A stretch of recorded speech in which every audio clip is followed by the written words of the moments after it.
Czy też tak macie, że czytacie książkę, opis postaci zajmuje całą stronę i wasza wyobraźnia tworzy idealny obraz tej osoby? Taka postać mieszka z wami przez całą powieść, serię, czasem nawet przez całe życie. Dorastacie z nią, kochacie bądź nienawidzicie, a potem przychodzi Hollywood z całą swoją poprawnością polityczną, zmienia wam tę ukochaną postać, jej wygląd, płeć, a nawet kolor skóry. No bo po co się przejmować opisami, które autor pisał z taką pieczołowitością, prawda? Przykład? Severus Snape. Widzicie go oczami wyobraźni, blada jak pergamin skóra, haczykowaty nos, tłuste czarne włosy.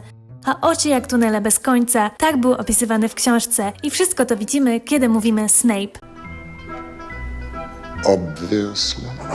Ale nie, ktoś w Hollywood uznał, że to za mało nowoczesne i postanowił wprowadzić zmianę, dlatego dziś porozmawiamy o nowej obsadzie do serialu Harry Potter i o innych przypadkach, gdy polityczna poprawność robi nam niezły bałagan w ulubionych postaciach. Nowy Snape, nowy ból głowy. Czy wszyscy już wiecie, że nadchodzi serial HBO oparty na książkach J.K. Rowling? Fani mieli nadzieję, że skoro autorka współpracuje przy projekcie, będzie wiernie oddana klimatowi serii. A potem pojawiły się plotki. Snape'a ma zagrać Papa, talent aktorski? Być może, nie znam jego twórczości. Ale czy ten aktor pasuje do opisu Snape'a? No niekoniecznie. Gdzie ta ziemista cera? Gdzie te tłuste włosy? Okej, to można zrobić. Ale co najważniejsze, gdzie ten klimat Snape'a, który znamy i kochamy, bądź nienawidzimy?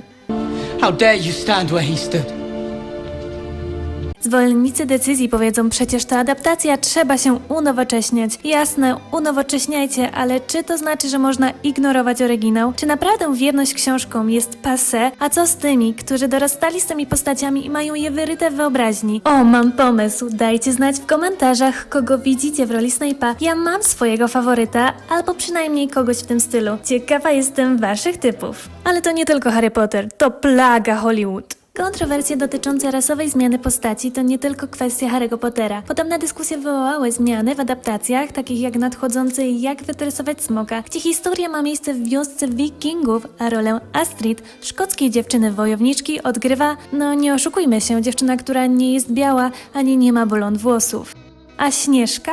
Przypomnijmy, że jej historia nie została stworzona przez Disneya w 1937 roku, lecz pochodzi z baśni braci Grimm i jest częścią niemieckiej legendy. Tutaj już gorzej być nie może, bo Śnieżka uzyskała swoje imię dzięki skórze białej jak śnieg. Jednak po raz kolejny Europejczycy zostali pozbawieni swojej reprezentacji, a do roli obsadzono Rachel Zegler. There's a big focus on her love story. With a guy who literally stalks her. Weird. Która sama przyznała, że nigdy Śnieżki nie lubiła i uważa ją za creepy. You said you were bringing a modern edge to it on stage. What do you mean by that?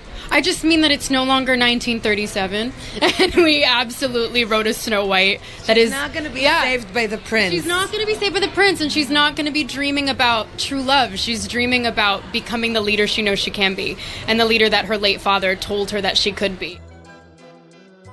Kolejnym przykładem jest czarnoskóra Kleopatra. Tyle, że tutaj poszli o krok dalej, ponieważ nie była to produkcja Disneya, a Netflixowy film nazwany dokumentem, w którym próbuje się nam mówić, że nieważne co mówili nam wcześniej w szkole, Kleopatra była czarna i Jednak historia dobrze zna pochodzenie Kleopatry, a jest ono grecko-macedońskie. I remember my grandmother saying to me, I don't care what they tell you in school, Cleopatra was black.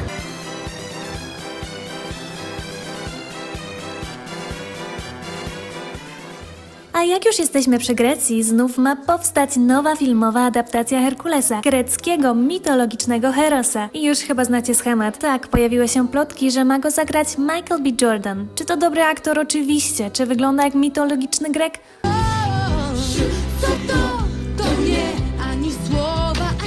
No niekoniecznie. Jednak w tym przypadku tak wczesny sprzeciw może sprawić, że produkcja pójdzie po rozum do głowy. No bo co następne? Aż boję się pomyśleć, jak wyglądałaby historia Polski w wydaniu Disneya. Fani kontra Hollywood. Wracając do Snape'a, jako osoba, która dorastała z książkami o Harrym Potterze, doskonale rozumiem frustrację fanów. Dla wielu z nas to coś więcej niż tylko książka, to część naszego dzieciństwa, fundament wyobraźni i miejsce, do którego wracamy po latach.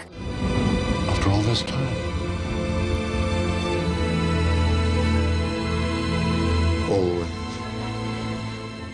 tego powodu zmiany w wyglądzie postaci tak kultowych jak Snape wywołują silne emocje. To jednak nie jest kwestia rasizmu, a potrzeba fanów wierności materiałowi źródłowemu. Tragiczny przykład stanowi tutaj nasz rodzimy Wiedźmin, według Netflixa, gdzie nikt z produkcji poza Henrym Cavillem nigdy nie przeczytał książek. Sam Cavill, wielki fan sagi, ktoś kto marzył o roli Geralta, w końcu nie wytrzymał i opuścił produkcję. Jego odejście mówi samo za siebie, nawet dla najbardziej zaangażowanego fana brak szacunku do oryginału jest trudny do zniesienia. Dlaczego zatem zamiast zmieniać istniejące i kochane przez miliony scenariusze czy postaci, nie tworzy się nowych, które mogłyby reprezentować różnorodność w sposób naturalny? Hollywood wydaje miliony na promocję inkluzywności i ja nie mam nic naprzeciw, ale często robi to kosztem oryginalnej wizji twórców i uczuć fanów. Jaki jest rezultat? Decyzje castingowe tak jak obsadzenie Papa Esidu w roli Snape'a mogą zaważyć na odbiorze całego serialu. Od pierwszych chwil, gdy usłyszałam o powstaniu serialu Harry Potter, ekscytacja mieszała się ze strachem i chyba zaczynają się spełniać moje małe koszmarki. A co wy o tym myślicie? Czy to jest fair, że odbierane są nam europejskie reprezentacje, legendy, mitologiczni bogowie, a nawet postacie historyczne? Czy sprawa Snape'a też podnosi wam ciśnienie tak jak i mi? Dajcie znać w komentarzach, bo ja muszę zaparzyć sobie jakieś ziółka na uspokojenie. Na razie, do następnego, pa!